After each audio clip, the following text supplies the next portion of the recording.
catching up. Good evening, good folks, and welcome to the City of Muskegon City Commission work session for this Monday, August 12th, 2024. Note for public comment at work sessions, they're reserved at the end of the meeting, and so you'll have an opportunity to give up to 3 minutes of remarks. You can give those remarks in person, or you can phone in your comments. At the time of public comment, we will have a phone number scrolling at the bottom of the screen. If you are present, we encourage you to complete a public comment form at the back of the room. Please provide your name and home address. Note, I will not be asking you to share your home address publicly, nor will I be announcing it. It is for our records. All right. Getting on with new business. We have roll call, please. Vice Mayor St. Clair. Here. Mayor Johnson. Here. Commissioner Kilgo. Present. Commissioner Keener. Here. Commissioner German. Here. Commissioner Gorman. Here. Commissioner Koshin. Here. We are all here and assembled. All right, our one and only item under new business, short-term rentals, being let out and reported on by our city manager, Jonathan Seifert.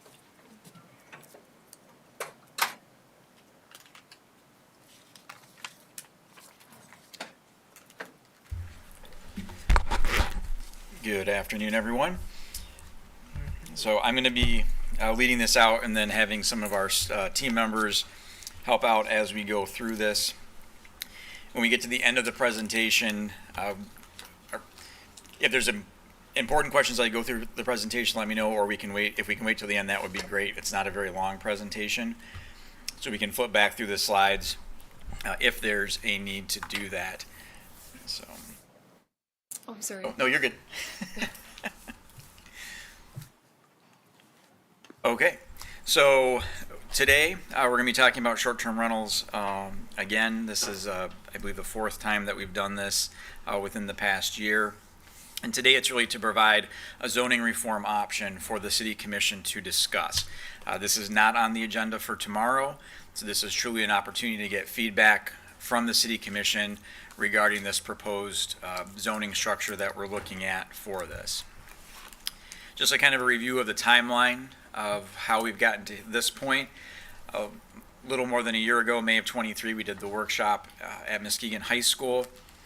We updated the City Commission on comments regarding the Connect Muskegon page, and then we continued to gather data on that throughout the past year.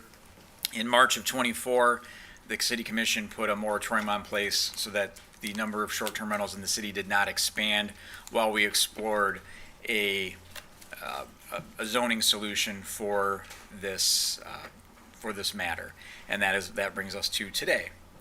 Currently, within the city, there are 232 registered short-term rentals.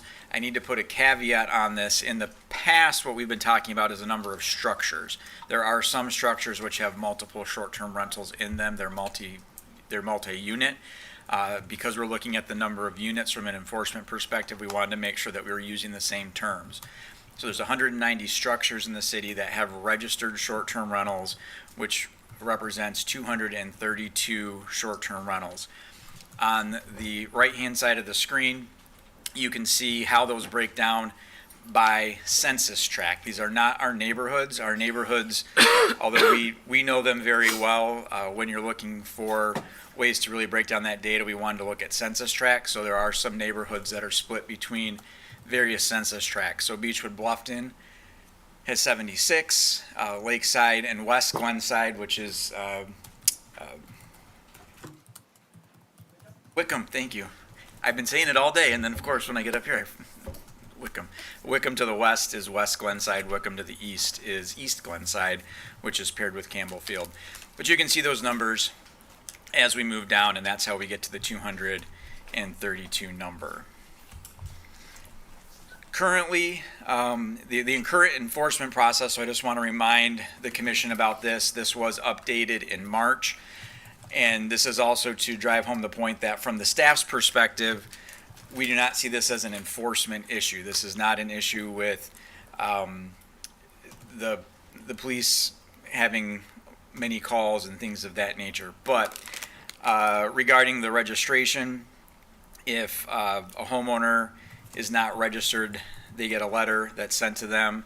And then after 14 days after that, the ticket process begins, and as that is outlined here, and that fee increases more rapidly. This was a much longer process in the past, and now the fees increase at a much higher rate.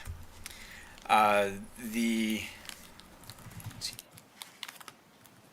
then if there is a violation as far as a civil infraction, this is those fine structures as well, first, second, and third violations. And then as a reminder, when you hit a third violation within that calendar year, your short-term rental registration is revoked. So we have not had any of those enforcements this year regarding the civil infractions with the 3 strikes and you're out situation. But that was also something that the commission put in place in March of 24 and has been in place for the entire summer season so far. This summer season, or this year, I should say, since January 1st of 24 to the end of July, so about 2 weeks ago, we've had a total of 5 calls for service related to short-term rentals. 4 were in Beechwood Bluffton and 1 was in Glenside. And those were for loud parties, and then 1 burning complaint. And that, again, we're showing this information to illustrate that this isn't a enforcement issue, this is a quality of life issue, which is also driving how the policy recommendation for the for short-term rentals is being recommended. This is STR incident reports on Connect Muskegon since March. This was March of 2004. This was the total number. This is the total number. Sorry. So this little inlet here that says since March of 2000 report, there have been 7 incidences. So since we started collecting data on Connect Muskegon, we've had 35 reports from Beechwood Bluffton. So these are non-emergency reports. 1 from Marshfield, 2 NIMS, 5 Glenside, and 8 Lakeside. Since March of this year, basically since the rental season, 2 in Glenside, 3 in Beechwood Bluffton, and 1 in Lakeside, which is included in that larger universe of numbers.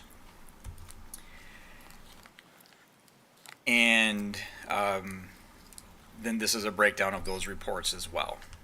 Just looking at it from a different perspective: noise, trash, litter, parking, traffic, health concerns, events, but also positive interactions. So in that total universe of there, some of those are also positive interactions, so keep that in mind. So this gets us into our recommendation, and I'll have Director Franzik and Director Ekholm come up and help me answer some of these questions when we get to the end of the presentation, when those arise. But we're recommending that we amend the zoning ordinance to define short-term rentals as properties in which a tenant is allowed to lease a dwelling unit or a portion thereof for a period less than 28 days but more than 24 hours. The reason we settled on 28 days, not every month has 31 days, so 28's the minimum. That's why we did 28. We're also recommending the creation of short-term rental overlay districts, which allows a certain number of STR certificates in each of those zones. Those zones are being recommended to fall within the federal census tracts.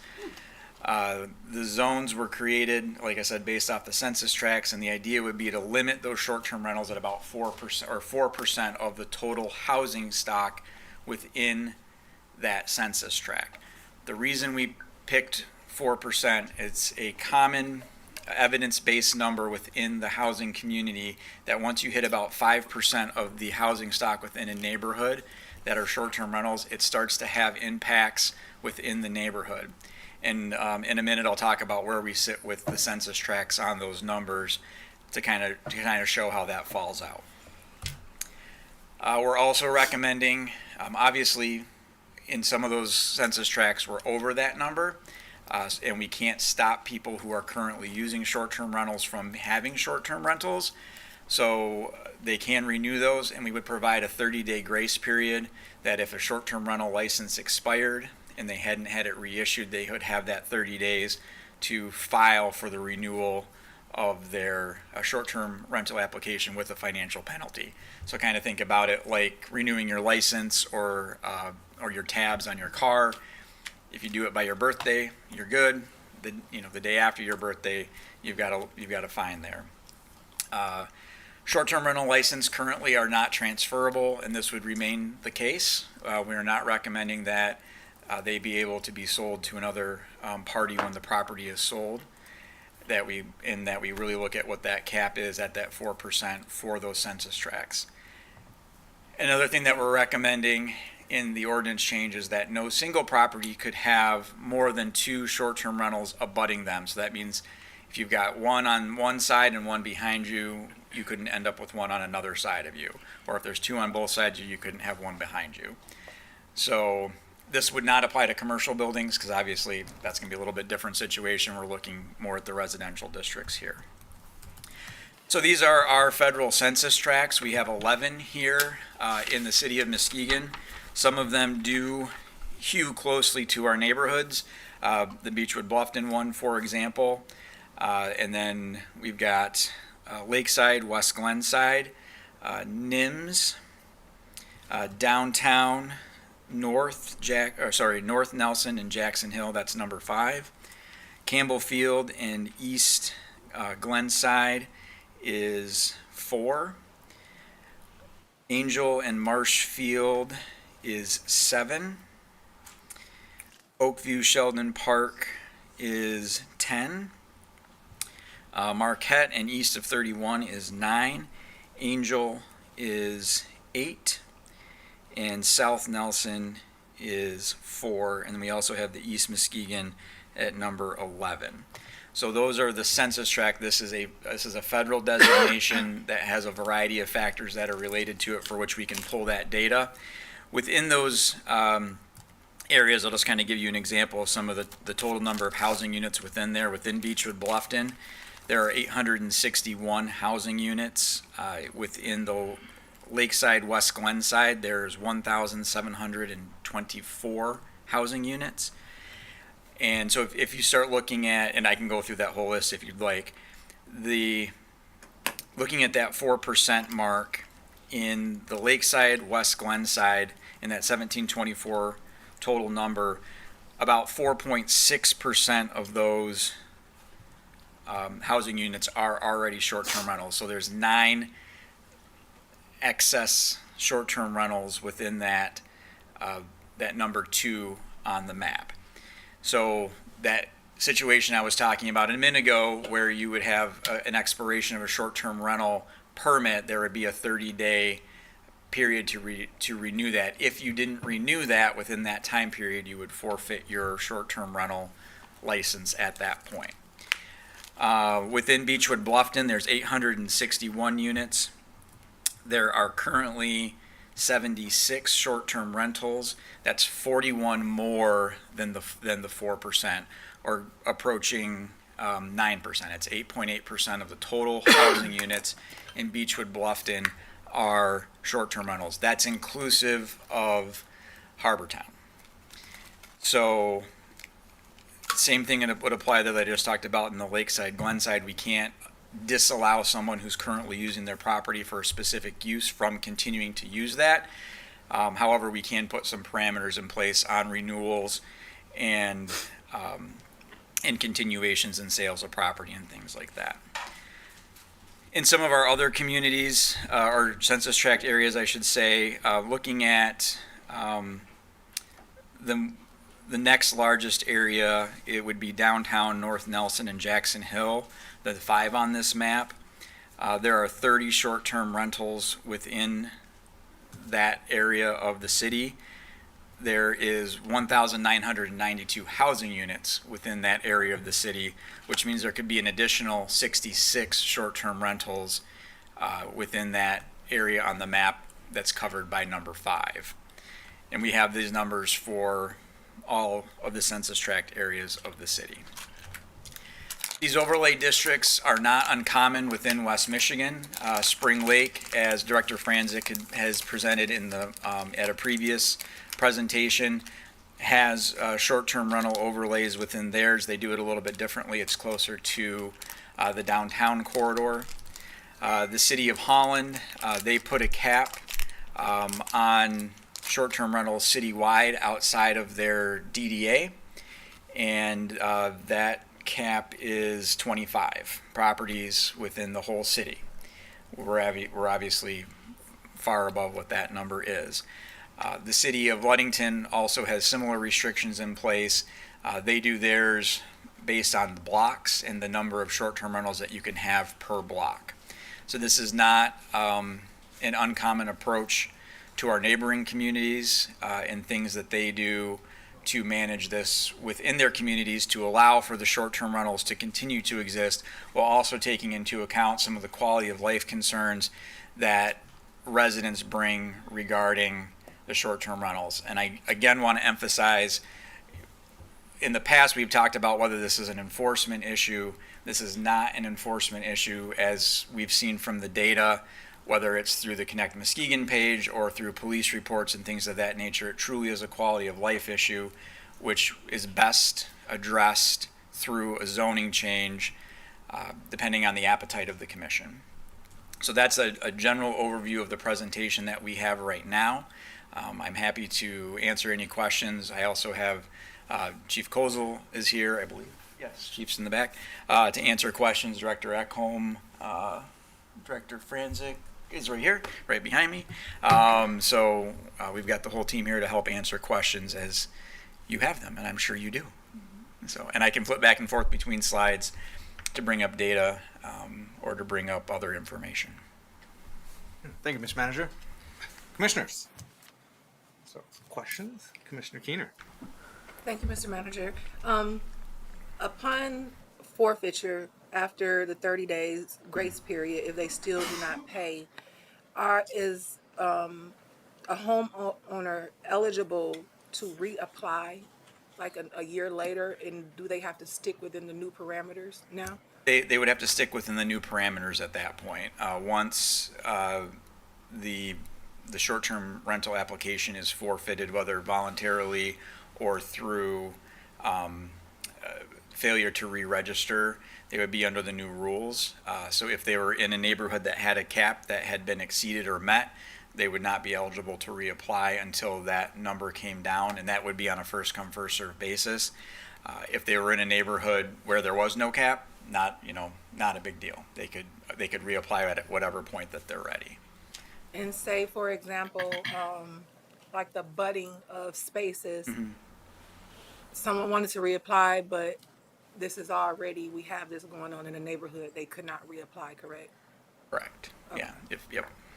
Now, if we had a situation where, say, you had a house that was completely surrounded at this point, all those properties, as long as they were continually being operated as Airbnbs, could continue, and that middle property would still be surrounded. But then as they would fall off, we would be looking at that 2 properties abutting rule. Okay. Thank you. Welcome. Commissioner Keener. Any other questions? Commissioner Koshin. I got bunches of questions. So, thank you, Mr. Manager, for presenting this tonight, and thank you to the staff for working on this issue. I have a lot of questions, so I'm going to start with the first one, which is, do you have any idea how many hours staff has put into all of this? That's a really good. I mean, there's been a lot of staff time put into this. I don't know, hundreds of hours probably between all of us, because we've have a number of people in public safety, a number of people in development services, manager's office, the building department. So there's a lot of staff throughout the city who have been working on this and giving input on this and tweaking things. And up to 4 o'clock this afternoon, we had a meeting tweaking a couple things too. So. All right, thank you. The next question I have is the parking. It's been a big issue amongst the residents, and we could see some of that data in the reports there. I don't think that the data that's showing there is as reflective as what's actually happening out and about, because sometimes people just don't call. So what do you think the city is planning on doing to address the parking problems? Well, we do have active parking enforcement that does go out when when there are reports or things of that nature, we have a number of parking enforcement officers who are throughout the city. So I think we continue to enforce parking as we have, but we also need to look to see if there's, we can't necessarily always see everything, so we do have to rely on folks reporting when there are problems, if there are people parking in front of fire hydrants or blocking sidewalks. Those would be the two big ones. If there's just people parking on the streets and they're within parking zones, that's a little bit different situation. But if they're doing something like actively blocking a fire hydrant or a sidewalk, that's when we need to rely on our neighbors to be able to call in and tell us there's a situation.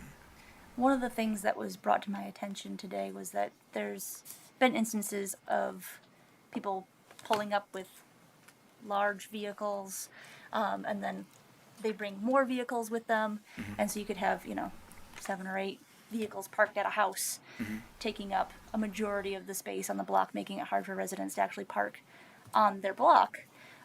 We have discussed in the city about reducing the rules on parking for new developments.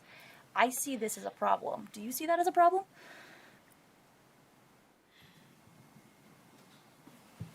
We're enforcing the rules that we have here, and presenting the commission with some options. So.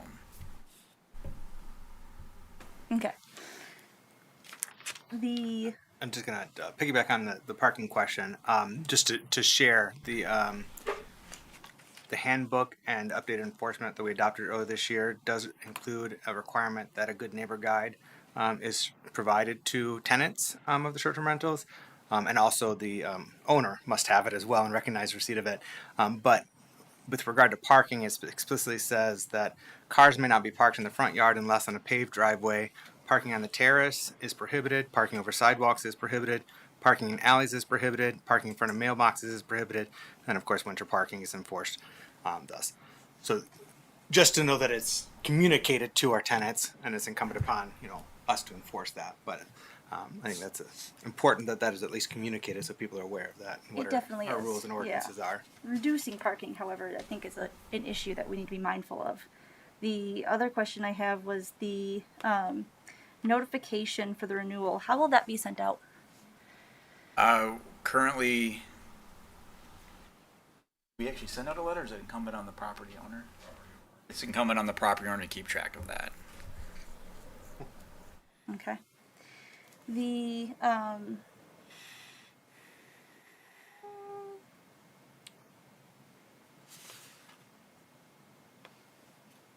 with the abutment, when you were discussing that, so you were saying that you can't have one on 2 sides of you. Is that correct, or is it? You 3 can't have sides? more than 2 abutting you. More than 2 Yeah. abutting it. So I could have one to my right and one to my left, but not one like behind me, Correct. essentially. Yeah.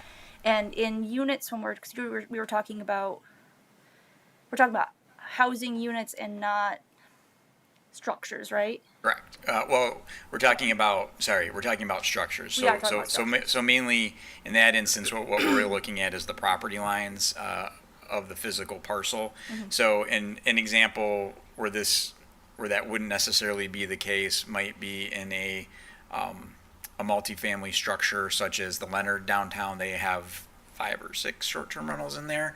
So you could end up with several in there, but what we're really looking at in this instance is folks being able to use their property, their backyards, things like that, and not being completely surrounded by short-term rentals, because that was one of the things that we were hearing from residents, was feeling like they were boxed in by short-term rentals and having their neighbors change every week. Right. And so being able to provide that buffer, this is similar to what the city of Ludington does with restricting the number per block on the street.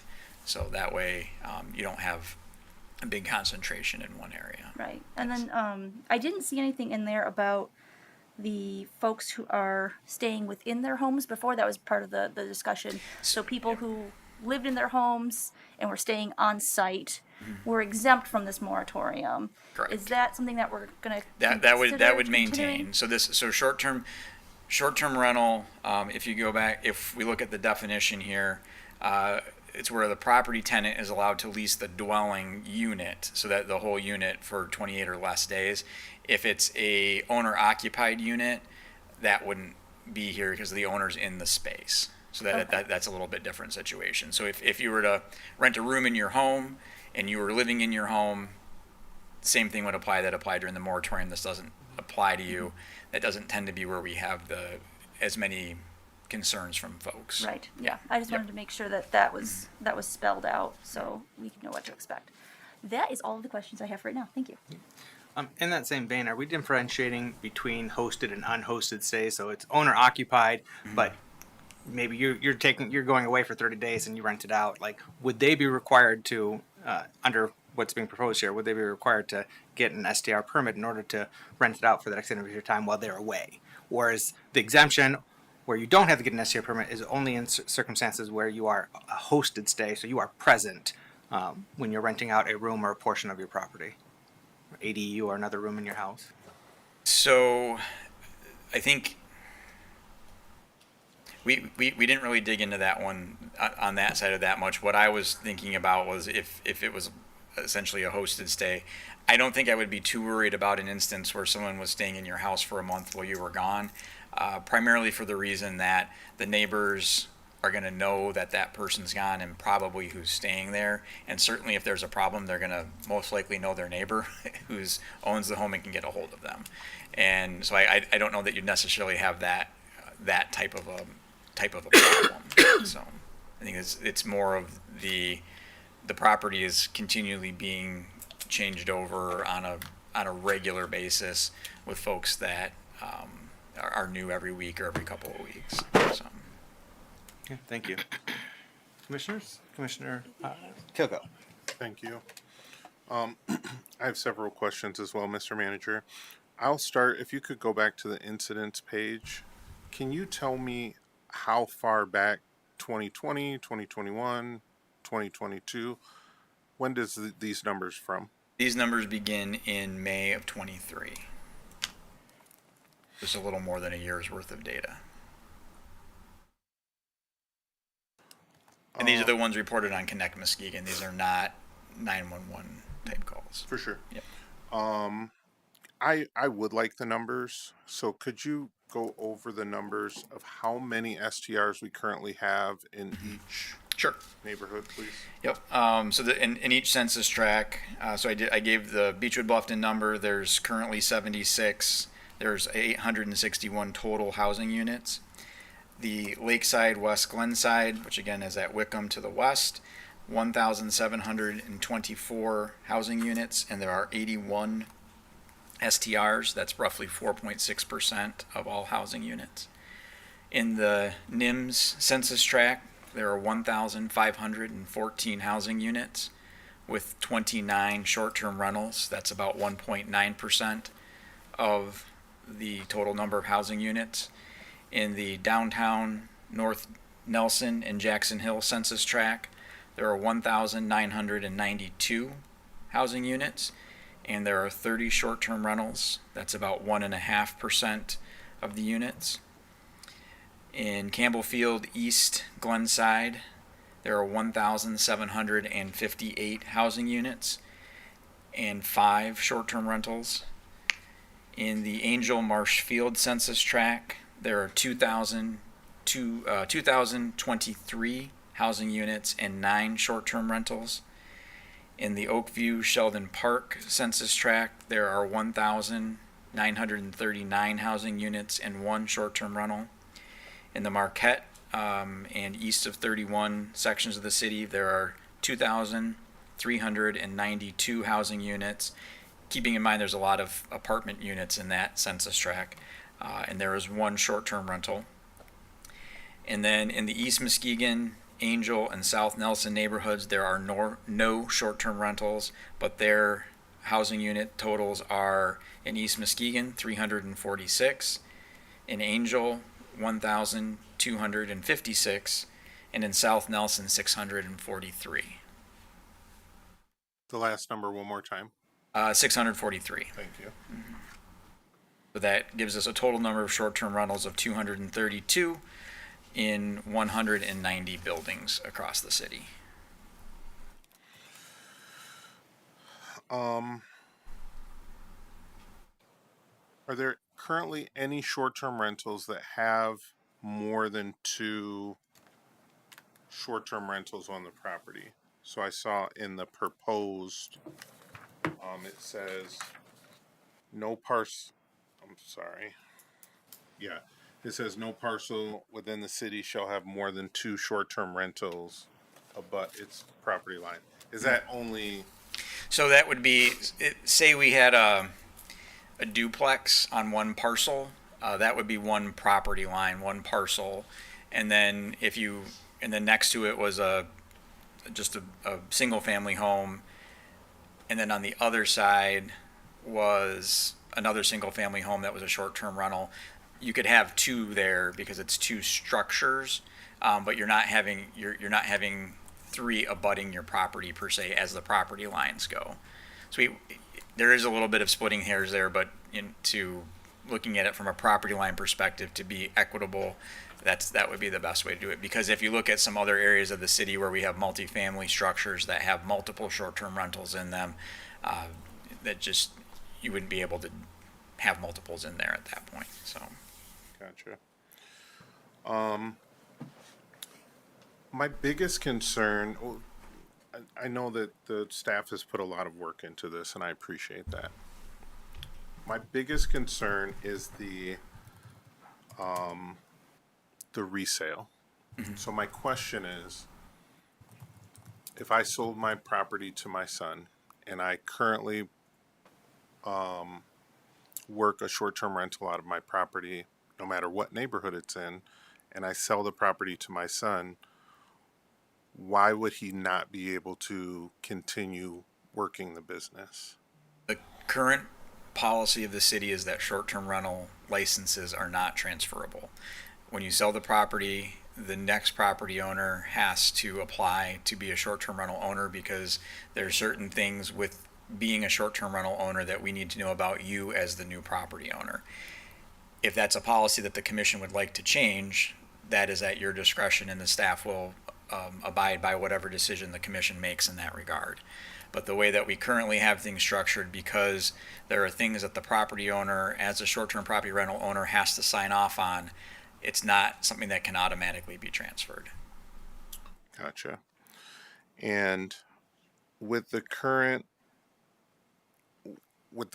number of active STRs, like for instance in Beechwood Bluffton, if there's currently 76 and their new number would be 34, and those 76 are grandfathered in, if they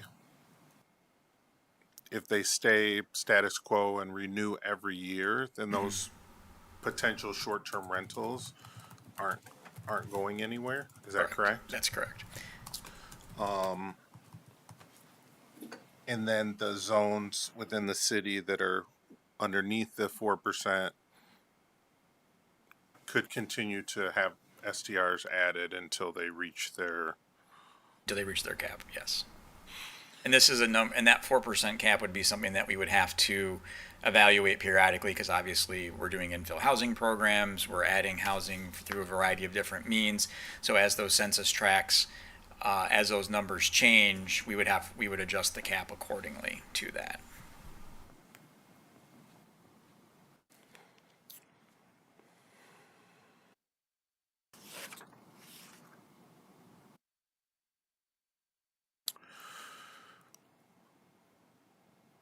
Just some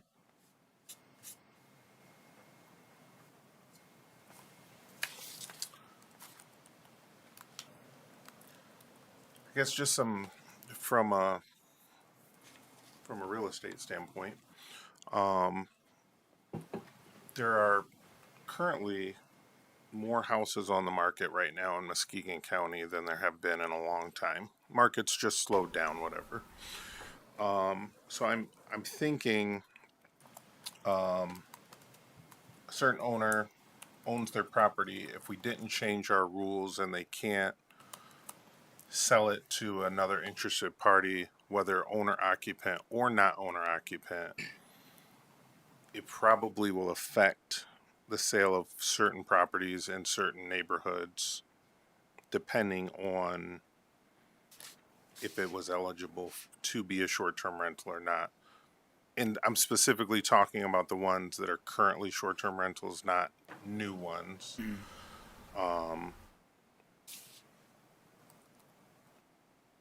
And in some neighborhoods in our city, property values are well higher than they are in other parts of our city. So, yeah, I just have to give it some thought. My last question would be, do we happen to have the numbers for violations from non-registered short-term rentals? So there, I don't know if I have that number off the top of my. Oh, Chief's Just He just walked out. He just walked. Not off the top of my head. I do know that we have had a couple instances where we've reached out and people have started that process. Some of that also happened because of the moratorium. We haven't really had that, so there's been people who haven't been able to continue to do it if they've been notified. There were some folks who did an appeal when we had that option available. That the reason they did the appeal was because they found out about the moratorium or the fact that they weren't registered correctly. And actually there was one in particular I can think of that I administratively denied the appeal because they had been operating without being registered. So I think there might have been two. Definitely one that I can remember for sure. So Thank you. Vice Mayor St. Clair. Thanks. Thank you for all the work on this. I know it has been an enormous lift. I am wondering about how this works with the business corridors. I know currently with the moratorium, the business exempt from that. Can you talk about that with us? yes, so and this was one of the tweaks that we made last week when we were meeting, because initially we did pull out the business corridors. The challenge that we ran into there and what some of the staff, including myself, were concerned about in this instance was then that might artificially load other areas of that same census tract, being able to increase those numbers. And so really the best way to be equitable across the board when you're looking at the 4% of the housing tract, or the housing stock within the census tract, is just to keep it simple. And so we're just looking at census tracts only and not taking into consideration those business districts, with the caveat that generally those commercial corridors, you take the downtown area for example, have a higher concentration of housing units anyway. It's, the downtown has the third highest number of housing units in the census tract, and so that's going to give you more units there anyways. So Okay, thank you. You partially answered this already, which gave me different thoughts. You talked about the tracks that are already at their allowance, and that would be a first come first serve opportunity if I know Lakeside is very close to Yep. being under. I wonder about looking at that a little differently. If it is a first come first serve situation, then people who already have multiple STRs might have a better shot at getting another one because people talk. I would like to look at that a little bit. Like, do we put some buffers in place to give new people an opportunity? Do we do a lottery instead of it being first come first serve? I don't have any real strong feelings about that, but something to think about, because I know a couple of the neighborhoods are going to be really hot commodities, and there's already quite a few people who have a pretty situated presence as a business owner in those neighborhoods. So it might be nice to consider other opportunities. So I might have misspoke a minute ago when I was talking about the first come first serve. That would really be in the areas that we haven't hit those caps in yet. Okay. So if we're below the caps, it's just as they come in, it would be that way for the two census tracts, Beechwood Bluffton and the Lakeside census tracts where we are over. Those that are there would be able to continue maintain. If we were to get to a situation where we did drop below it, then that first come first serve would kick in. But we wouldn't.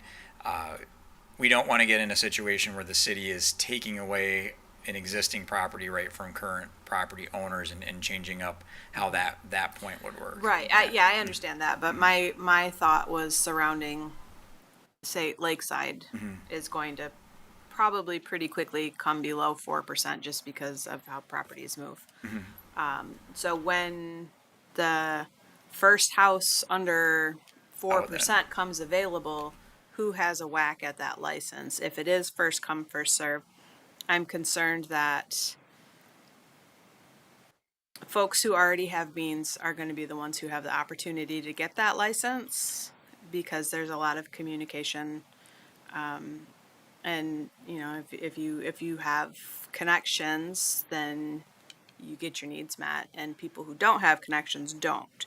So I would like to at least be a little thoughtful about, you know, again, do you ask if people already have a license in that neighborhood? Are they not the person who gets the next license, or do we do a lottery, or you know? It's not a hill I'm going to die on, but just something to think about. People who have means get more, and people who don't have means don't. And you know, part of my support for short-term rentals was to allow people an opportunity to build their wealth, and I'd like to see that spread around. And then one other thought that there are a few large blocks within some of these census tracts that don't allow short-term rentals per their condo bylaws, or, you know, I'm thinking of like Harbortown. I know if you pull out Harbortown from Beechwood Bluffton from that net number, that really concentrates the amount of available licenses to a much smaller footprint. And was that thought about or considered? Yes, we did have that discussion. A couple of hurdles with that, I guess, is the best way to put it, because we're looking at the census tract and the total number of houses there. We were trying to be as consistent across the board, and you know, then if you start pulling out, you know, if it's HOAs that don't allow it, do you also then pull out multifamily structures or apartments and things like that? And then you start getting into a situation where you could be miscounting or not getting the true number correct.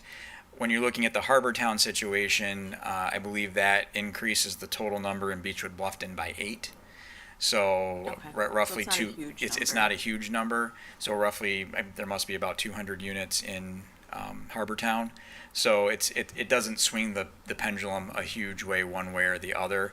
And then when we started looking at the logistics of the city having to reach out to HOAs and understand what their rules are, and then if the rules change, and are we aware of that, and if we do it in one area, and then again those apartment buildings and things like that. So, and that's also where we had the discussion about DDA and business districts and things like that, and does that do the same thing? So that's when we decided to make the recommendation of just looking at the pure number of housing units within the census tract. Okay, thank you. That's all my questions. In that same vein, I had the same question, line of thinking and concern about should we include PUDs, housing units within PUDs, in the calculation of the total number of houses to determine how many STRs you could have. Because we know, with Windward Point and the Shaw, those are going to be a significant number of units coming online and are unlikely going to allow STRs within them. And so it would raise the number for the surrounding long established neighborhood. So I still have some reservations and questions about that, and would like to, maybe that's the cleaner way to go with PUD. Versus trying to track down HOA and see how HOAs change and evolve and whatnot, but just based on PUD. But I understand the logic and the concern there. My concern is that with a PUD doesn't automatically presuppose that it's going to be an HOA that does or doesn't allow something. And then again, we're getting into a situation where we're artificially changing the census tract numbers, which we're trying to be consistent across the board on, based on some additional third factor that may or may not be relevant across the entire community. The other thing is that the federal government does periodically update these census tract numbers or even adjust lines. Doesn't happen a whole lot, but that can occur. So if there's something that does occur that would be a huge population increase, like Windward Point, and that would be within the Beechwood Bluffton census tract based on this line, what does that do to that number, and how does that work? But I think we could have the same discussion about the Marquette east of 31 neighborhood, where pretty much 90% of the households east of 31 are apartments in multifamily structures, with the exception of the neighborhood off a quarter line, and then the neighborhoods to the west of 31, but then there's also a number of townhomes within there as well. So then do we start pulling all those out, and then what does that end up looking like for the Marquette neighborhood? Mm-hmm. So I would just caution the commission that if we start making tweaks like that, I would want us to make sure that we're being equitable, but also doing it in a way that we can fairly implement it in a consistent fashion. So are those big apartment complexes on the east side, are they within PUDs? No, I don't believe they're within PUDs, no. So can we think of any PUDs in the city that do not have restrictions or are part of HOAs? Because typically, in my experience, PUDs encompass HOAs or otherwise restrictions, covenants on what can happen in there, such as that type of activity. So that's why I'm going with the PUD route. Right. So I'd like to reflect on it a little further and perhaps some further engagement on that, whether that is sensible. Because that if Windward Point comes to fruition, we hope it does, that's a lot of units, and if none of those can be short-term rentals, and that pushes ups significantly the number of short-term rentals that could operate in already a smaller area in Beechwood Bluffton, particularly if you are including Harbor Town. So if you take that out, in my mind, that becomes more equitable because you're not forcing and pushing them into one select area based upon numbers that they can have short-term rentals. And so I'm just trying to square that and get my mind around that. Okay. That's fair. I do have some additional questions, but I see Commissioner Kilgood, you had something? Just on what you just asked, there is a PUD that is not completed yet that's talking about having a certain number of their units available to be short-term rented out.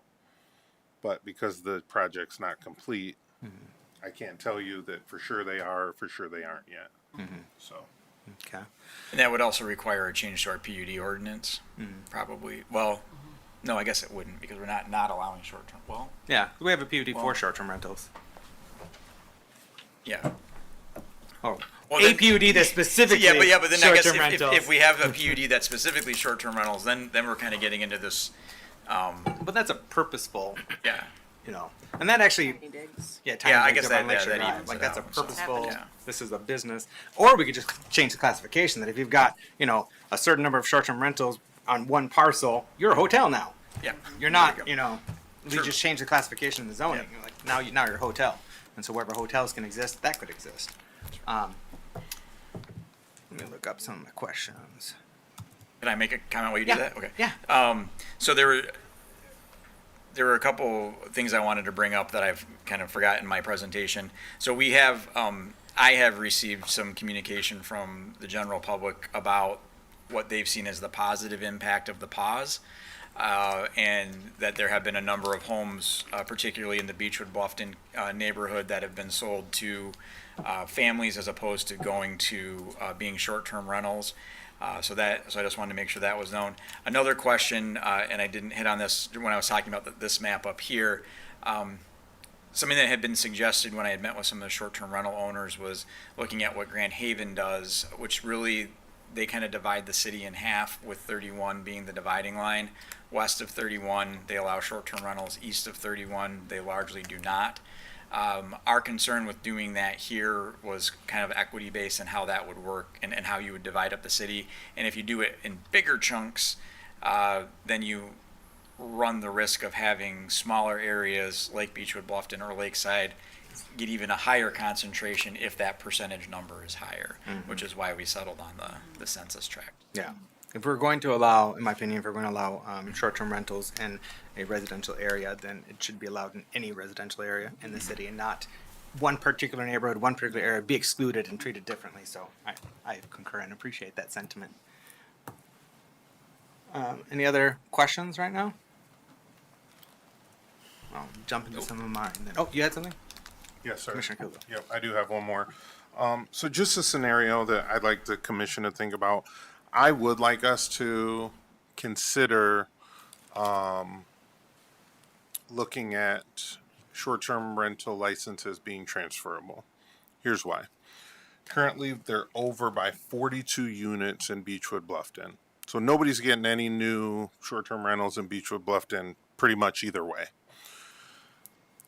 And 42 houses won't go on sale in the same calendar year, most likely. But let's just say that a portion of them, 5 or 6, go on sale.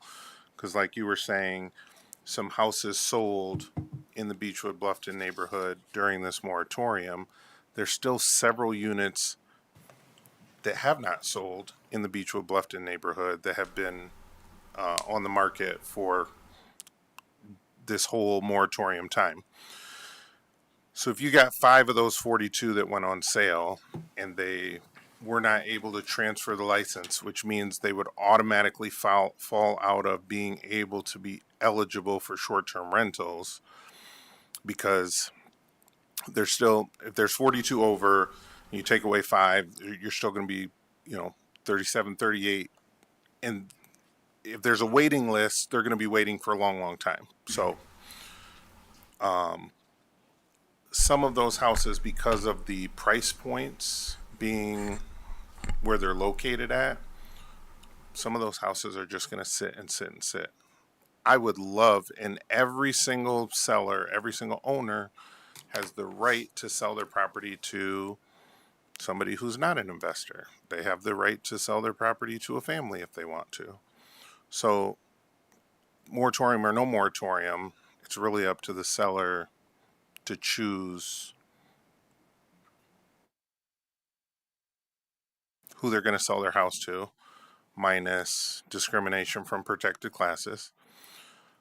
But if those, a scenario would be somebody who's older and they have their properties and it's their nest egg, it's their way of life, it's how they make a living. And let's say they have 2 or 3 short-term rentals in one of our neighborhoods that's over the cap. And God forbid they pass away. Sure, their family could try to sell the properties, but it doesn't necessarily mean their families are going to be able to be like, oh, we'll sell the properties and everything's okay. Maybe their family want to continue to use those properties as short-term rentals, but the deed will have to change hands if that person passes away.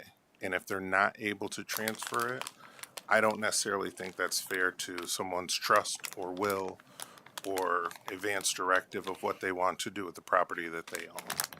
So I would like us to consider being able to transfer if they already have one in good standing. So we could look at, hey, how many strikes do they have? Or, do they have a lot of issues with this one or something? But I know that there's going to be some where the best use for that property is to maybe transfer it to family and then be able to use it in the same manner that it had been used. So I just want us to think about that. Yeah, thank you, Commissioner Kilgore. I'm intrigued by that prospect. Probably most maybe the most compelling argument for me if it were to be an immediate family member, not just any seller that buys it. I mean, I'm probably more open to consideration of that, but I'd like to reflect on that further and run scenarios in my head. And no, thank you for sharing that. Did I see anything over here? Yes. Commissioner Gorman. Thank you. Did we have any short-term rentals go offline during this time or transfer to long-term rentals? I know that there's a number of short-term rental property owners who do kind of bounce back and forth between the two depending on the season, and we did allow for ones that had a history of that to switch back to short-term rentals during the pause, but I do not know off the top of my head. That's all. Okay. In that same vein, is one of my questions is, would short-term rental properties that are permitted for short-term rentals, would they have the ability to flex, back and forth? They want to do long-term, they want to do short-term. They wouldn't be giving up their short-term permit by, choosing to rent long-term. Or is there a certain time frame that if they're doing long-term beyond a certain period, then they forfeit it? Like, how are we contemplating that flexing of short-term to long-term? So the way that the staff Back and forth. had kind of had this discussion and envisioned this would be if someone had a short-term rental license and they voluntarily surrendered it to become a long-term rental, then they are a long-term rental from that point forward. We could probably structure this that I don't think there's anything that says you can only rent it for 28 days if you're within a short-term rental, but maybe there's a way we can structure it that if they do want to rent it for a longer period of time that they can, but they just fall under the short-term rental guidelines. I think the biggest difference is the short-term rental, the frequency of which you have to recertify, pay your fees and things of that are higher, or more frequent, I guess I should say, than when you're on a short-term rental. A long-term rental, your period of time is longer. Mm-hmm. So it's more condensed with the short-term, more frequent inspections, Yes. in a different fee structure. Okay, so if I'm understanding correctly, then any short-term rental permit holder could rent on a long-term basis without forfeiting their short-term rental, so long as they're continuing to operate with the short-term rental permit. So a short-term rental permit would not preclude you from renting for an extended period of time.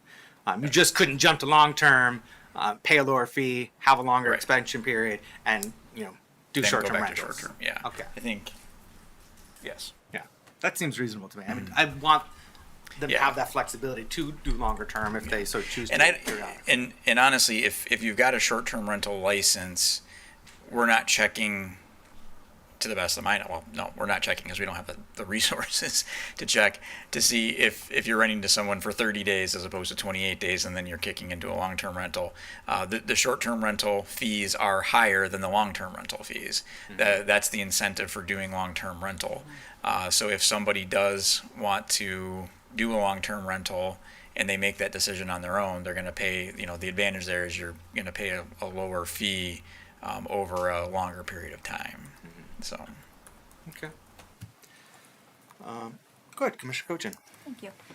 In that same vein with the fees, it looks like kind of what we're looking at is it's fairly equitable where we're doing the census tract lines and everything, and it should curb a lot of short-term rental use for the most part, I think. And if we were to enact that, could we look at reducing some of those short-term rental fees? Because what Vice Mayor Sinclair brought up in regards to allowing the everyday person to rent out their home versus these large corporations, I think that's hindering them. Those larger fees are hindering them from being able to do that.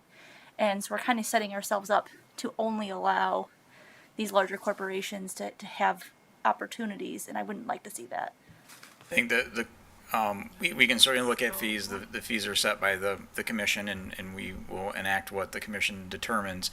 Generally, when we're looking at fees, is the amount of time that staff spend on certain aspects of this function.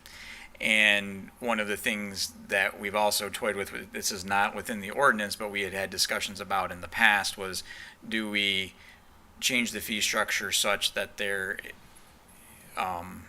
is a team member who's dedicated to short-term rental, both on a customer service standpoint for the STR owners and for an enforcement standpoint. So if that was the case, then I think it would, we definitely would not reduce those fees. But, the fee structure is based on what the commission approves. But these, short-term rentals do have a little bit higher burden on staff than long-term rentals do. Thank you. Vice Mayor St. Clair. Thank you. I'm not really sure how to ask this question, so I'm just gonna sort of muddle through it in my brain out loud. So we're talking about the short-term license permit. What's the language? Permit. Permit, and then you get a license from that. Yeah. So the holder of that permit, is it a business or a person? It could be either, but there has to be a person attached to it. So Okay. one of the criteria is that you have to, and this is whether you're a long-term or a short-term, you have to have a responsible party within 35 miles, I believe it is, of the city who can respond. Okay. And so that person's name is Like a business agent? or a business agent. Yeah. It could be property manager, somebody who has authority to act on behalf of the property owner if the property owner isn't within that radius. So, yeah. Okay, so, all right, I'm just thinking of Commissioner Kilgo's point about if the property is sold, and it is a business, how does this work with other businesses that we license? I'm thinking liquor licenses. Can you sell your liquor license with your establishment, or do you have to reapply for a liquor license? You apply for a transfer. Okay. And then there's a process. And then there's like a process that the state goes Yes. through, right? Yeah. Yes, that's correct. Yeah. So it's not a guarantee, but It it's is a not. possibility. Okay. Yes. And, and on the other hand, I think part of this, the point is letting the numbers come down. So if we set it up that you can sell your property and move the license, then the likelihood that the numbers in Beechwood and Bluffton are ever going to come down is very slim. If we build this back door, they will always have double the amount that we know is healthy for a community. So I want to consider that. Like, the reason why we are having this conversation is primarily because folks in that neighborhood are struggling with the short-term rental situation in their community. And if we build a workaround specifically because of that census tract or that neighborhood, that's going to have repercussions for them, because we know that they are already more than double the amount that evidence shows is healthy for a community. So I just want to put that out there to think about. Thank you, Vice Mayor St. Clair. Commissioner German. Yes, thank you, Mayor. Thank you for your work, City Manager. You mentioned earlier that there were some applicants that applied and that was denied, and they appealed. Now that we're moving forward, would they be able to reapply? Oh, sure. Yep. Okay. Yeah. Yeah. So and anytime that I sent out a denial letter, I let them know what the timeline was and that the commission would be revisiting this, and that once that decision was made, the environment might be such that they could reapply. And so there are some folks that I'm thinking of that would be eligible to reapply that are in census tracts that are nowhere near the cap. But because of how we put the pause in place, which was the most consistent way to do it, they were kind of caught in that limbo area. Okay. So, yeah. Okay. And just talking to some of the residents in the neighborhood, some are for it, some are not, of course, and we're having this discussion, which is good. Question for you, and we have some that is grandfathered in, and putting in these new ordinance, would that cause any confusion on how they operate with these short-term rentals if approved in certain areas or districts?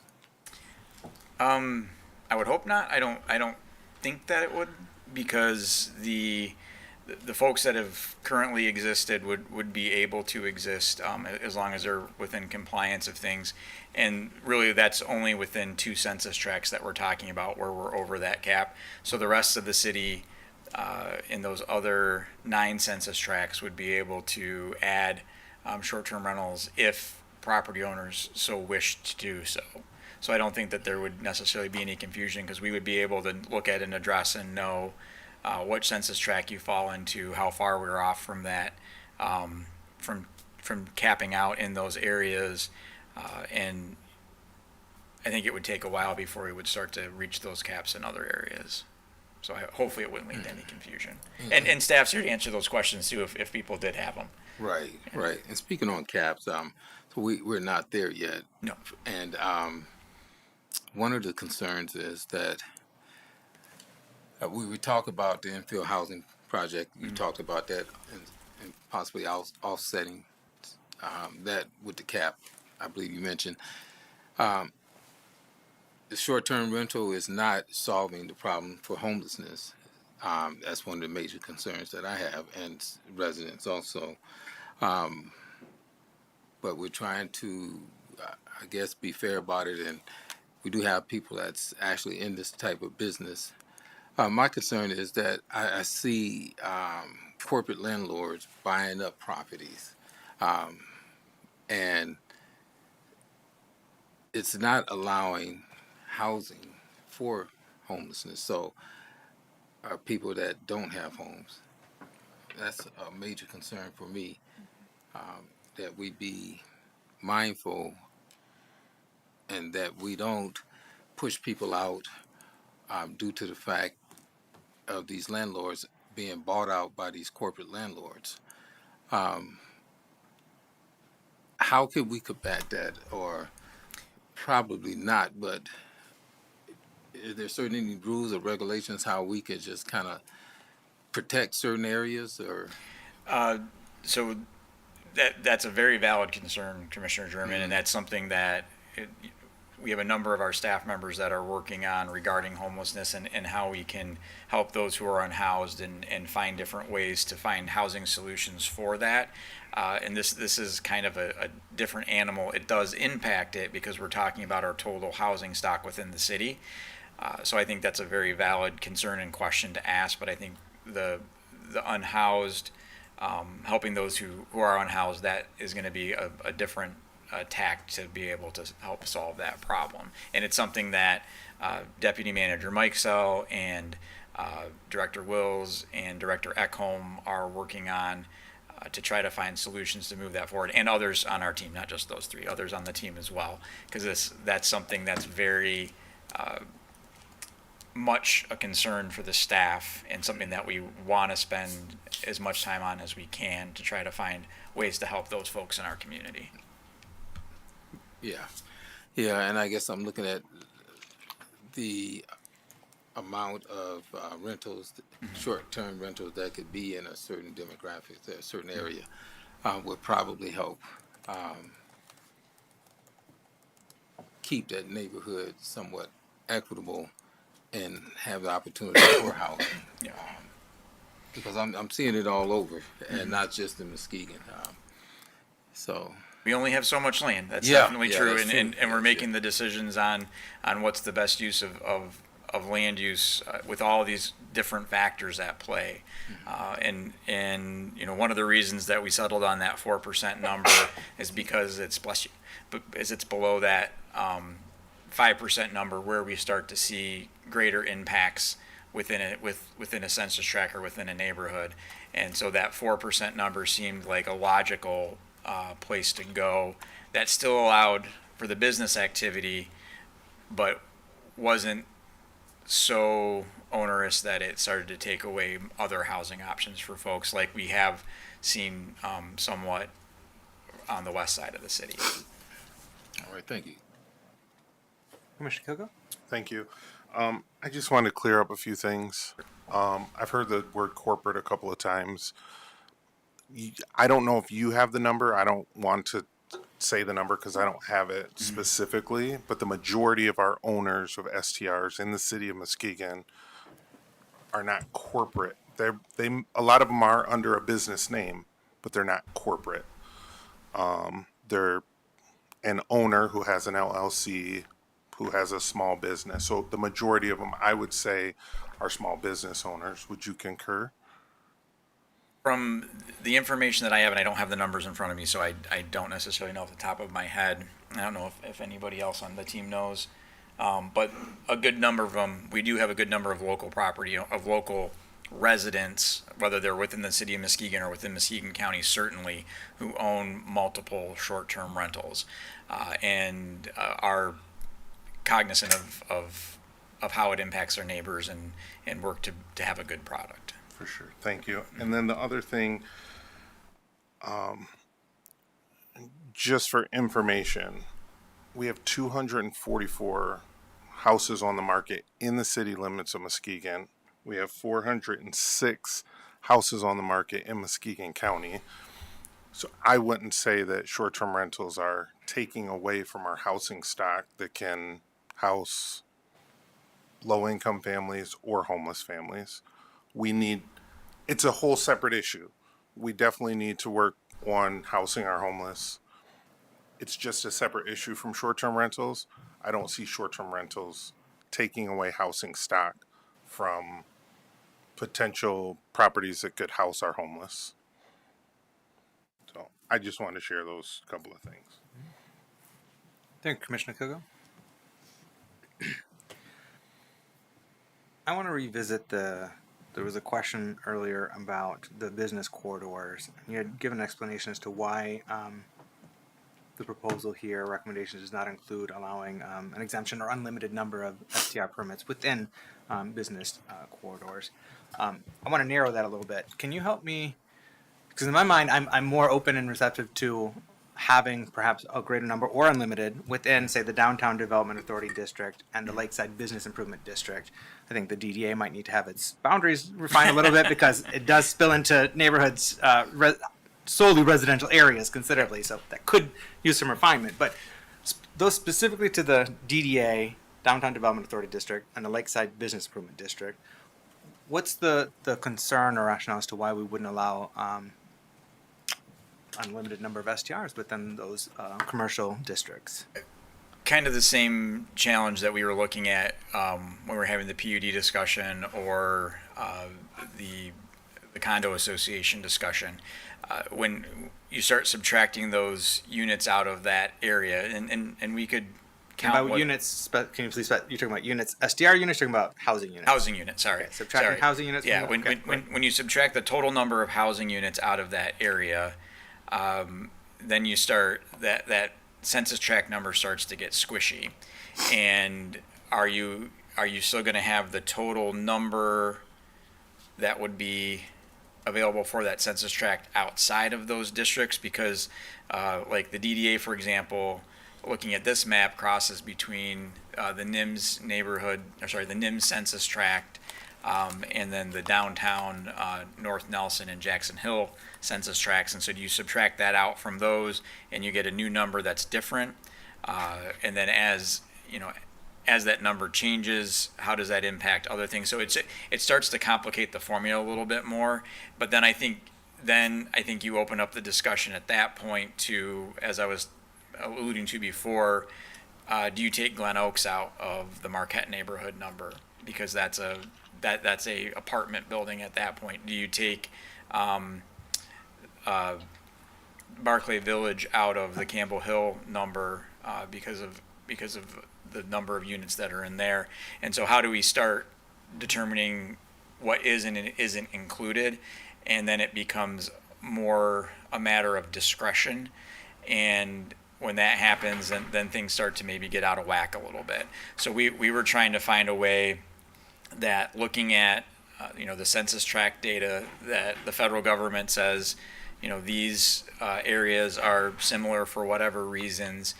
We know how many households are in there, and then we can do the 4% calculation. If we start carving things up, then it just starts to be a little bit different, and it could be a completely different map at that point in time, which could be perfectly fine. But it just makes it more it just lends itself to have an opportunity for more inconsistency within how many licenses are available in each part of the city. And becomes a little bit harder to track, quite frankly, too, for the staff. Which we're not afraid of hard work, but we were looking for ways to be as consistent as possible. And when you look at our neighbors up and down the lake shore, they're keeping it as simple as they can for their community. Holland has the cap of 25, nothing in the DDA, very, very clear. Grand Haven has the geographical boundary of 31. Ludington has, I believe they've got a cap, and they have the cap on the number on a block. So there's different ways that you can look to do that because of the geography of our city and how long it is from east to west, and how many different areas that you have with it, and how many different multifamily structures and things like that. When you start to parse it up even more, it gets a little fuzzy.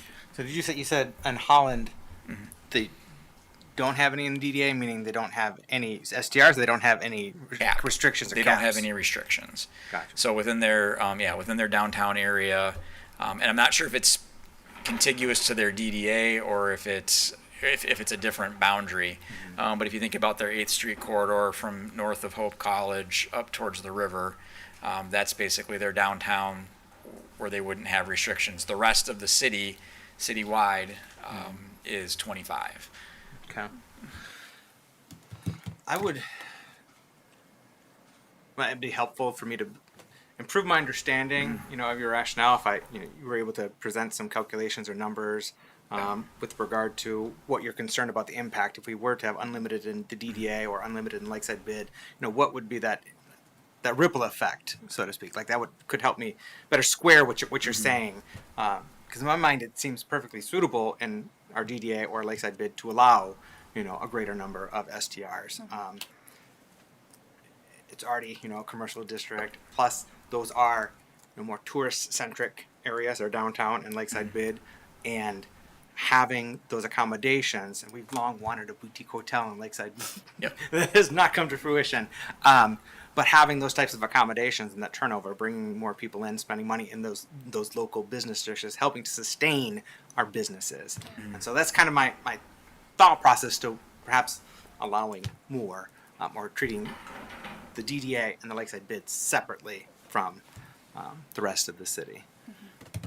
Commissioner Cochin.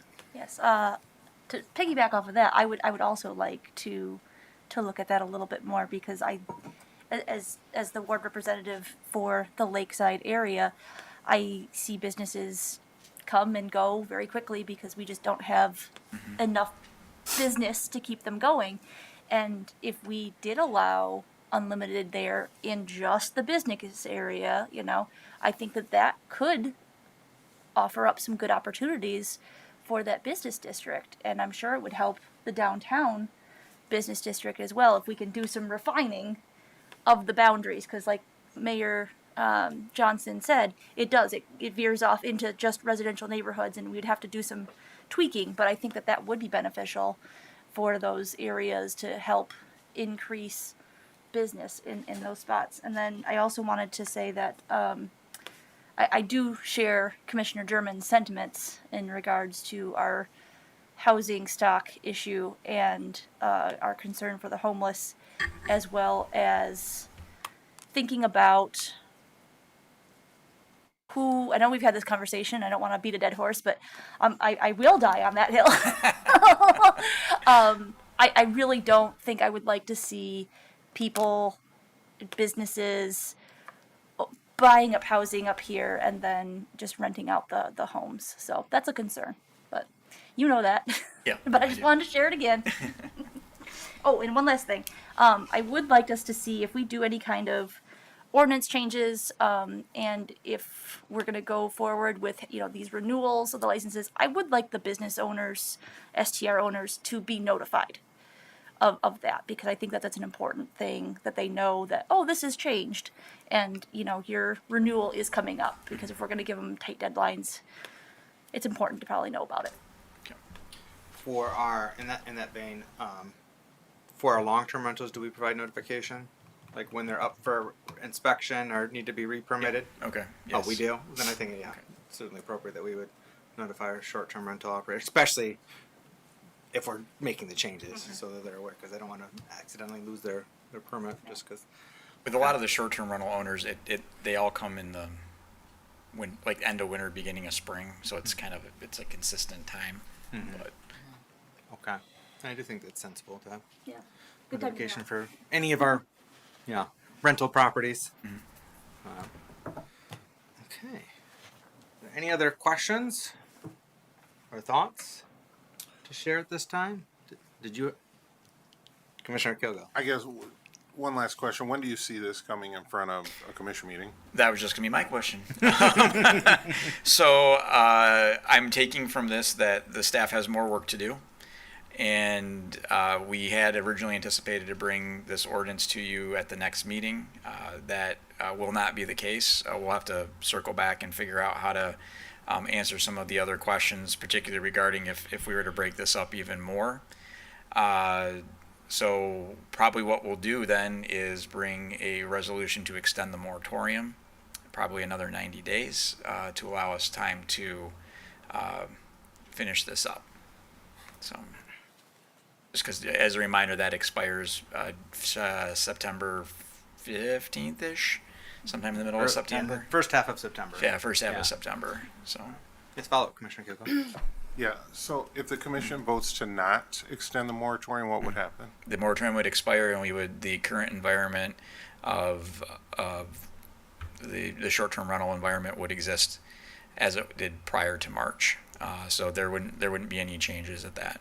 Except for the new rules that we put in place. Except for the new rules we put in place regarding the 3 strikes you're out, the new rental guideline booklet, and rules and things of that nature that have to be shared with the property owners. And just as an FYI, I was just given the date. It's September 8th, which is prior to our first meeting in September. So it would be it will be on the agenda for the next meeting. And it is your prerogative. The staff will do what you all wish. So I guess that's my question, Mr. Mayor, would be like, if you want to ask, I really don't have a lot of problems with this current proposal by staff. I just think that we should look at the transfer of licenses, or at least an application process for transfer of licenses or something like that. That way, when the moratorium expires, we have a cap in place. Even if we tweak it later on down the road, we have a cap in place. Because I know that there are certain neighborhoods that are already over the cap, and those are the loudest birds in the cage or whatever. But if we do bring this and we pass what's here, we can always tweak it later, or I don't know if you want to, because it's work session, feel out the commission and see what issues we have with this current proposal. We do have a legislative policy committee meeting later this month We do. that you could present. We could have a follow-up discussion. So one of the But then challenges we don't have a meeting in September. we're approve gonna it. we're gonna combine our first. Well, We're going to do the work session, joint general session. Yes, as a joint meeting on that September 8th? 8th, I think, or Ninth. 9th, So that's the day after the expiration. Oh, September 8th is expiration. Yeah. Okay. Yeah, so we'll have a joint meeting early in September.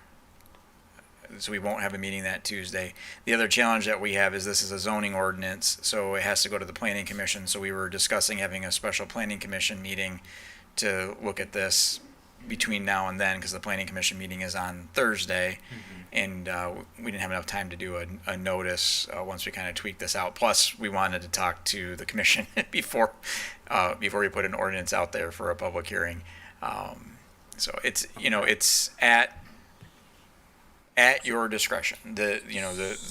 We're responding to a desire that we're hearing within the community about a quality of life topic, and this was what we saw as the best proposal. And I will take responsibility on pulling out the DDA in the Lakeside bid and all that. That was when I was looking at how you start implementing that. I was the one that was sort of pushing back and saying that, that gives me some pause on how then we rationalize not pulling out Harbortown, not pulling out other areas. So. Okay. Perhaps you and I should have a sit down and have a further conversation about that so I can better understand your perspective on it and concerns. We have a meeting tomorrow. Though we do have our one-on-one tomorrow, but in terms of moving forward, I think like we're very close to being there. Like we're on the precipice of having something that I think that we can approve with new policy. I just we're not quite there yet, I don't think. And if it has to go to the planning commission, they have to approve it, then it comes back to us, and it's not going to be by our second general session.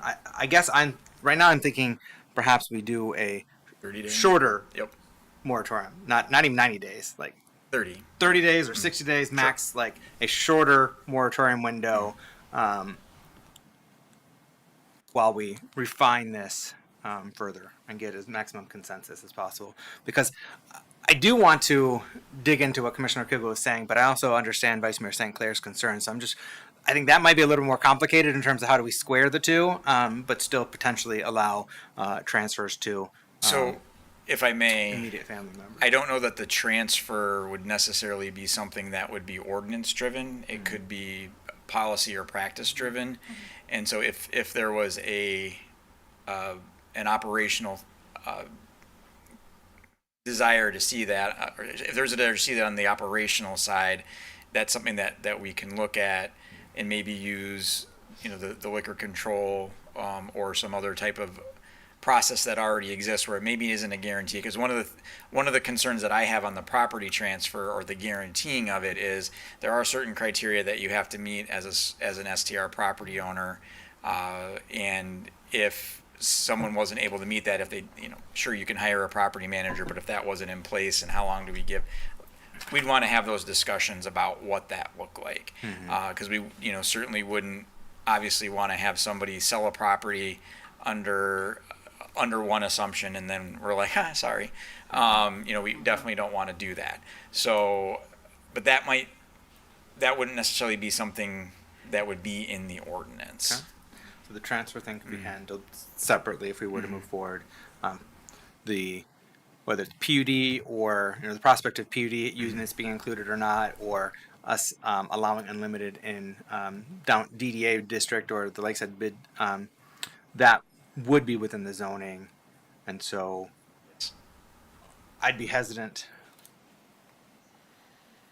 to move forward, adopt this public hearing, and then look at revisiting and then tweaking that further and have to do another public hearing, another planning commission, just to make additional tweaks. I guess I'd like to have some more definitive clarity before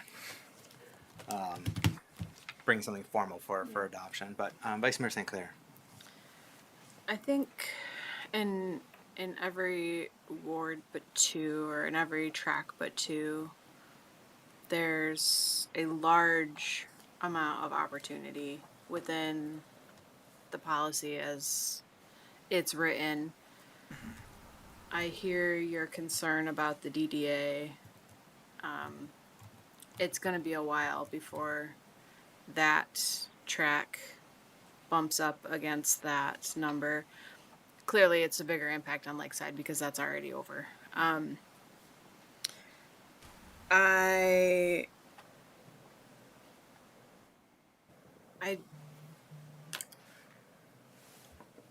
comfortable with how this is written. I'm also comfortable with taking as long as we need to do it right. So I will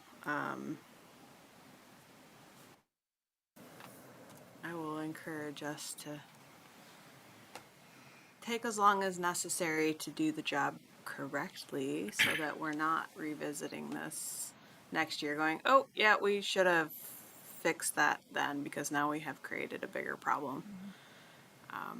And I understand that there are folks that would have liked us to have never done this and would like it to be done tomorrow. But I also recognize that there is no possible way to make everybody happy. So I think it is the end of the short-term rental season very quickly, and if we need to take more time to do it right, I would encourage us to do that. I was just for context purposes, I do have numbers here on how many are in the Lakeside business district. Well, within a business district within Lakeside, because it would initially be their bid, but there's 4 short-term rentals properties. So that would include tiny digs within there. And then in the downtown within the downtown North Nelson and Jackson Hill census tract, there are 17 that are within the commercial districts or DDA.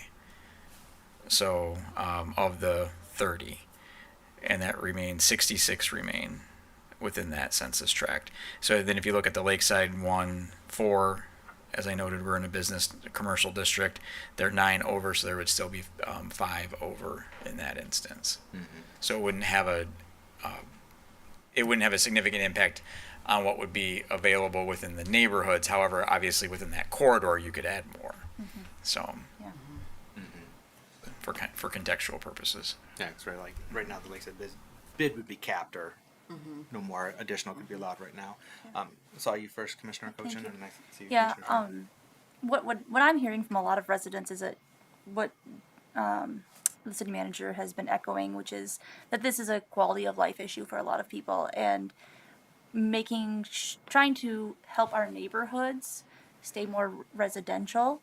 I think by allowing it in more commercial zoning would be helpful in keeping more of it out of those neighborhoods. So I would be in support of getting that together as quickly as possible. Understood. Thank you, Commissioner Cochin. Commissioner German. Yes, thank you, Mayor. Manager Seifert, I heard you talk about, and I heard some of the other commissioners talk about tweaking, and I'm quite sure the short-term operators, they're anxious to see us and have us go ahead and make our decision. But just some thought, once the ordinance put in place, have there been any consideration on how or to measure the success or effectiveness over a period of time, how things are actually going with the short-term rentals and the ordinance put in place? Good question.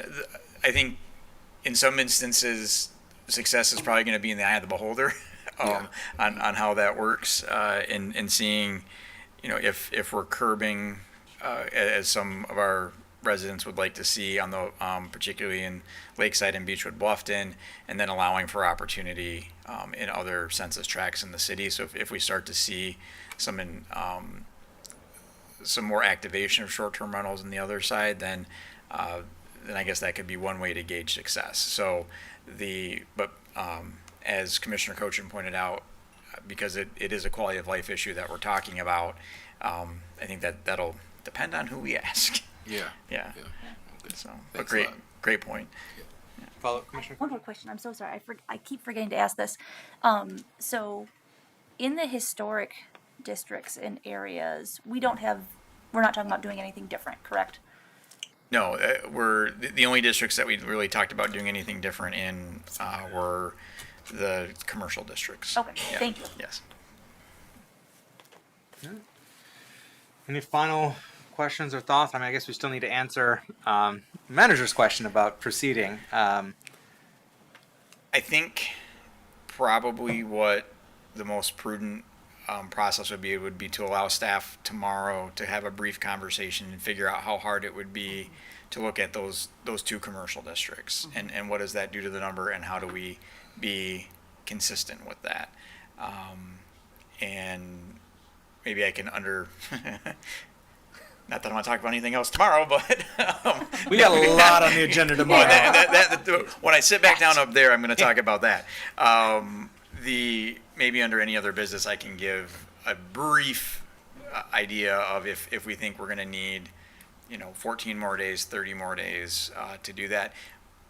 As was pointed out, we are getting towards the end of the season, so I don't know that it would be detrimental one way or the other if it extended out a couple of weeks. I do want to make sure that we do it right so that we can put this topic to bed and move on with other things that are important as well. This is an important issue. Staff's very happy to be working on it, but we want to make sure that we do it in a way that once it's done, and we can Move on. Some finality to it all. Yeah. Okay, Commissioner. I just have one more information question. The SDR incidents that you shared earlier on the slide, by chance, could any of these be the same incident, or are each one of these separate incidents? Sure. You could have a parking problem and an event party at the same time. I don't know if Deborah's not still here. So that, yeah, you could have multiple incidents reported in one report. Thank you. Yeah. Okay. Any final thoughts? Okay. So as mentioned, we have a very packed agenda tomorrow night. Let's be mindful of that. And specifically, there are 3 items that are up for a second read, meaning that they'd come to the commission before, had been approved because they are zoning matters that they require a second read since they did not have unanimous approval on the first read. So it needs a second read and second vote and another affirmative of a majority of the commission, 4 members at least. There are a couple members that were absent last meeting, so if you have an opportunity to, maybe you have already, watch the video from the last meeting just to inform you what that conversation was, or otherwise get any questions into the city manager before tomorrow. I'm going to try to focus the discussion on those second reads on our members that were not here last time and not revisit it amongst the rest of us so that we can be as succinct in our meeting tomorrow as possible. So, any questions, thoughts, final thoughts before we go to public comment? I was going to, Yes. So to build on what the mayor was saying, yes, tomorrow's agenda is large. Staff did look at if we could move things off. Unfortunately, most of these things are time sensitive, but they fall into 4 large buckets. And we tried to cluster them on the agenda in that way so you could kind of see what those buckets are. We have multiple sales of property totaling about 1.3 million between infill housing and rehab.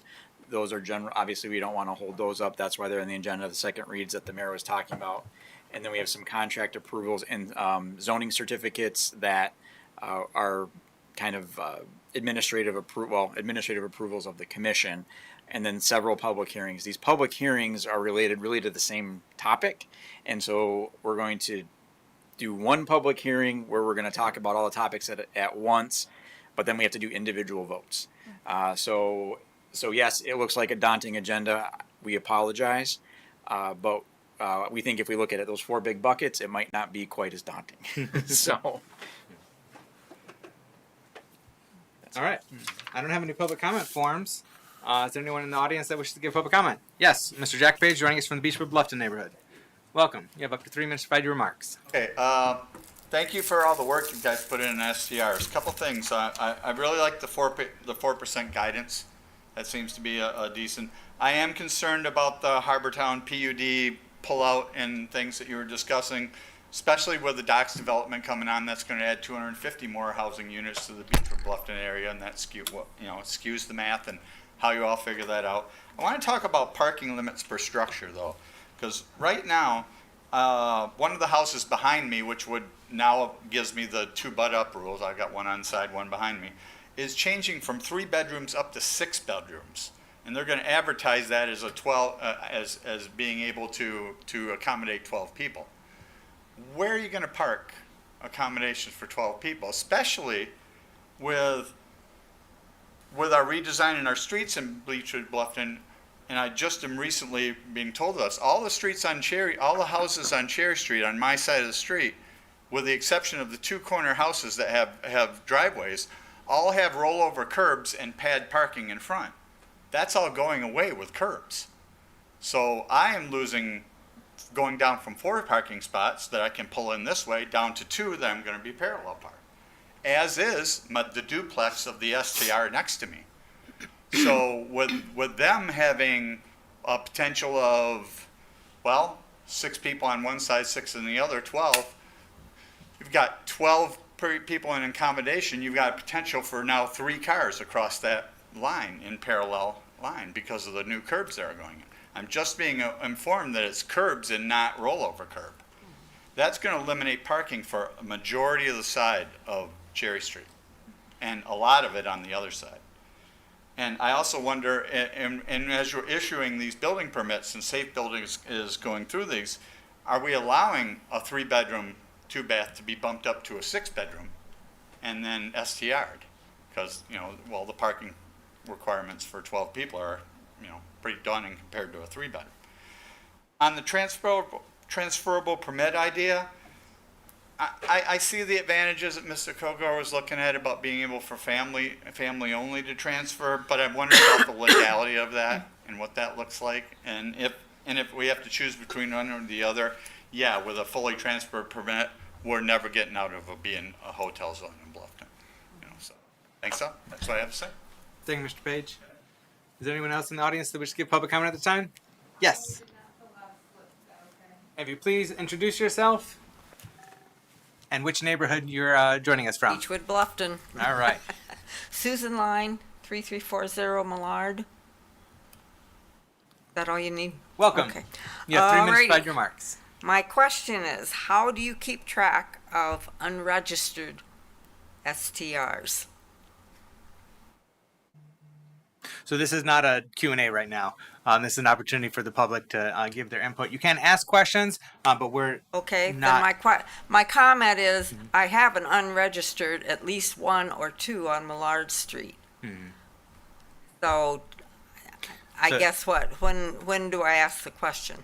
I would encourage you to reach out to Safe Built. If you have any, this goes for you or anyone else, if you have reason to believe that there's a property operating as a short-term rental but is not registered as a short-term rental, we do have a database that you can query online to find out if it's registered or not. I know there's been some hiccups in terms of being as accurate or updated Okay. enough, but you can query to find out if it is registered as a rental, or otherwise reach out to Safe Built, which is responsible for the permitting the registrations. Okay, that answers my question. Thank you. You're welcome. Is there anyone else in the audience that wishes to give public comment at this time? Yes, sir.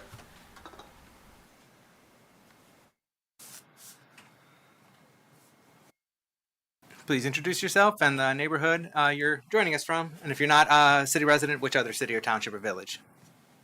I'm from Resort Avenue, 15, I'm sorry, Beechwood, Bluffton.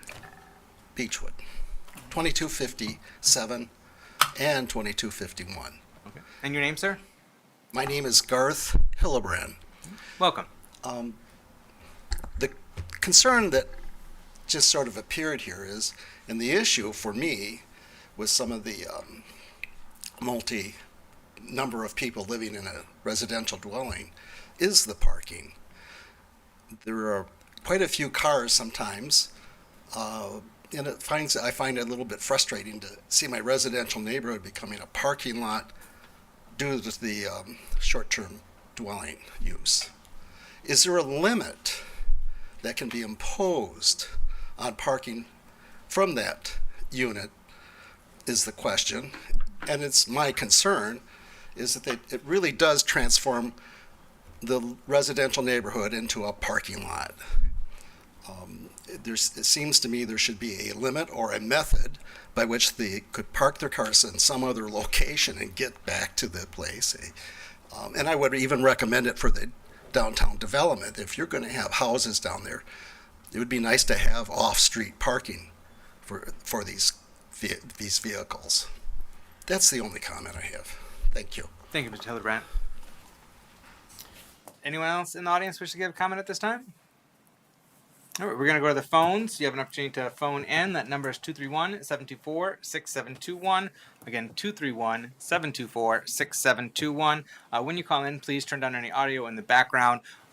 Share your name as well as which neighborhood you're calling from, or if you're not a city resident, which other city, township, or village you may be calling from.